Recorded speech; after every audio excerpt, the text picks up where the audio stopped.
The U.S. Navy has disabled an Iranian cargo ship near the Strait of Hormuz as part of its naval blockade enforcement efforts.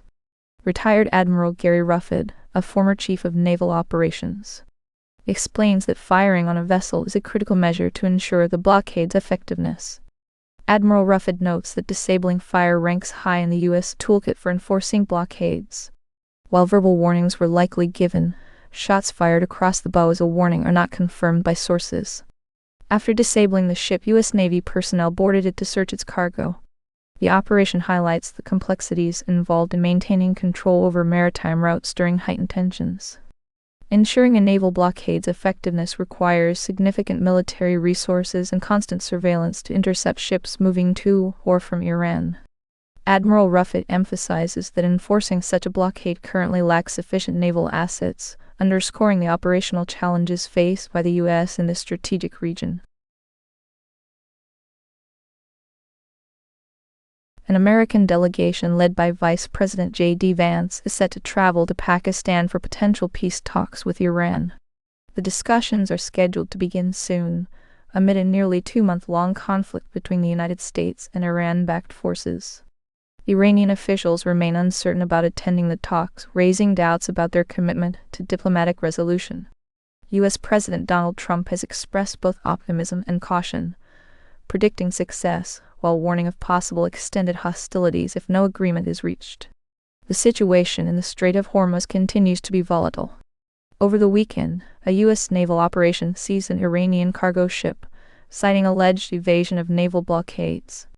This move has further strained relations between the two nations and raised concerns among global energy markets, which have experienced significant volatility due to the ongoing tensions. China has urged restraint in maritime enforcement actions near the Strait of Hormuz, emphasizing the need for responsible behavior by all parties involved. As the ceasefire deadline approaches tomorrow evening, the outcome of these negotiations could significantly impact regional stability and international relations. The Trump administration has started processing refunds for billions in tariffs struck down by the Supreme Court. Companies can now apply online through a new system called CAPE, which began operations this week. As of early April, more than 56,000 importers have completed steps to apply for refunds worth $127 billion. However, small businesses are facing mixed experiences with the portal, reporting both smooth processes and delays. The refunds relate to tariffs imposed under the International Emergency Economic Powers Act. The U.S. Court of International Trade ordered customs officials to refund over $160 billion collected from importers. While some small businesses are cautiously optimistic about receiving refunds, others face technical issues and errors. Individual consumers who faced higher prices due to these tariffs are unlikely to benefit directly from the refund program.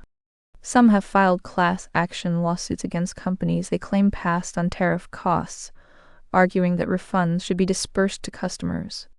Officials from the Trump administration have urged businesses to pass any refunds along to workers or use them as a buffer for future tariffs expected in July or August. The immediate significance of this process lies in its economic implications for import-dependent companies and their ability to recover costs incurred under previous tariff policies. Oil prices are climbing Monday as tensions between the United States and Iran escalate.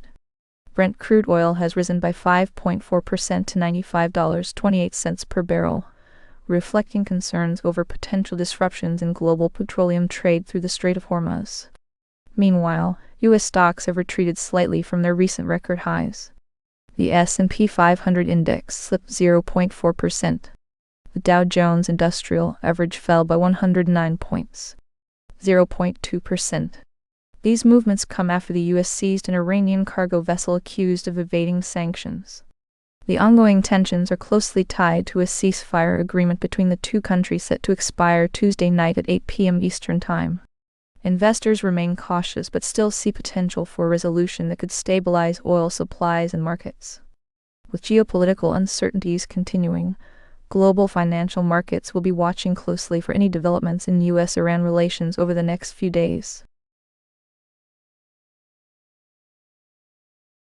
Apple has announced that Ternus will become the company's new chief executive, taking over from Tim Cook in September. The transition marks a shift towards product innovation under Ternus leadership. Cook, who has led Apple since 2011 and oversaw its growth to a $4 trillion market value, will step down as CEO but remain on board as an executive chairman focusing on global policy engagement.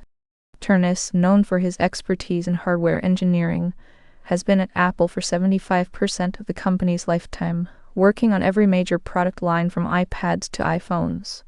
His appointment signals a strategic push towards new technologies and differentiation from existing product lines. Analysts suggest Ternus' background might allow Apple to explore aggressive innovation beyond its current offerings, addressing criticisms of recent years regarding lackluster product launches.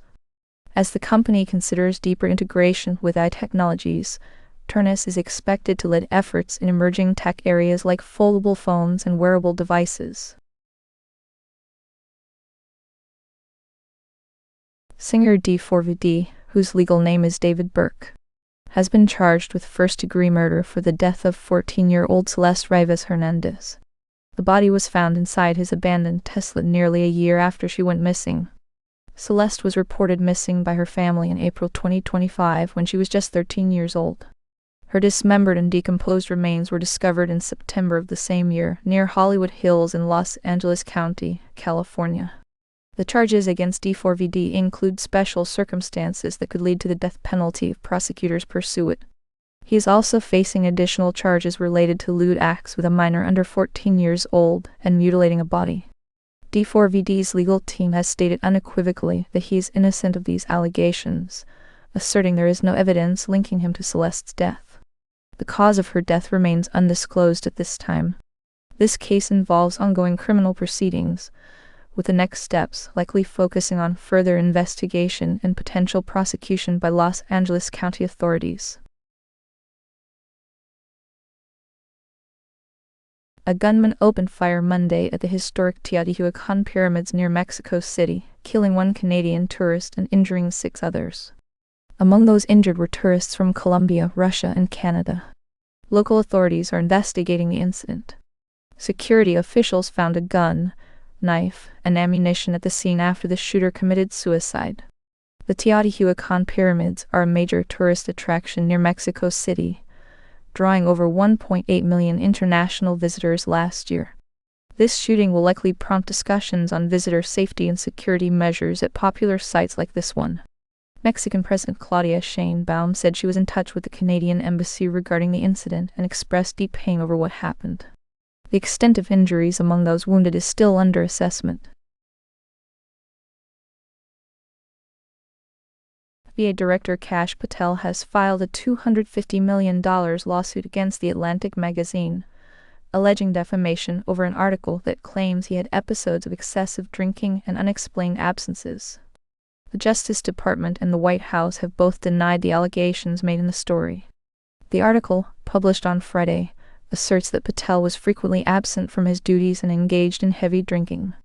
In response to the lawsuit, a spokesperson for The Atlantic has maintained that their reporting is accurate and that Patel's legal action is meritless. Both sides are now facing a legal battle as the case proceeds through the courts. Meanwhile, the Justice Department continues to support Director Patel amid these allegations. A tragic shooting in Shreveport, Louisiana this morning left 8 children dead and 2 adults wounded. The victims ranged from ages 3 to 11, with the shooter reportedly being the father of 7 of them. City officials highlighted that the suspect died during a confrontation with law enforcement after fleeing the scene. This incident is reported as the deadliest single shooting in America since February 2024. The event underscores a concerning trend of gun-related domestic violence, where separation or divorce proceedings often escalate risks for both victims and children. As the community mourns, officials are emphasizing the need for preventive measures such as safety plans and restraining orders during high-risk periods. Lawmakers and advocates stress the importance of addressing firearm access in situations involving intimate partner violence to mitigate future tragedies. The next steps include thorough investigations by local authorities and continued discussions on public policy changes aimed at enhancing domestic safety protocols. In Shreveport, Families and community members are now grappling with profound grief and calls for meaningful action to prevent such devastating events from recurring. U.S. singer and musician D4VD, whose legal name is David Anthony Burke, has pleaded not guilty to first-degree murder and other charges related to the death of 14-year-old Celeste Rivas Hernandez. The plea came during a hearing at the Los Angeles County Courthouse on Monday. The case involves allegations that D4VD murdered Celeste for financial gain and tampered with witnesses. Prosecutors are seeking severe penalties, including possible life imprisonment or even the death penalty if convicted. D4VD's defense team claims they will present evidence to exonerate him. Celeste went missing in April 2025. Her remains were found decomposed in September of that year inside a Tesla registered to D4VD's Texas address. Her initial disappearance was met with extensive media speculation and public concern over the delay in announcing charges against D4VD until last week. The legal proceedings have been closely watched due to D4VD's fame as an indie pop artist, particularly since his debut EP Petals to Thorns gained him significant popularity on platforms like Spotify and TikTok. His team requested a more open hearing after months of grand jury investigations that were held behind closed doors. With the case now in full public view, all eyes are on how the evidence will unfold as both sides prepare their arguments. The next steps include further investigation and court hearings to build a clear picture of the events leading up to Celeste's disappearance and death.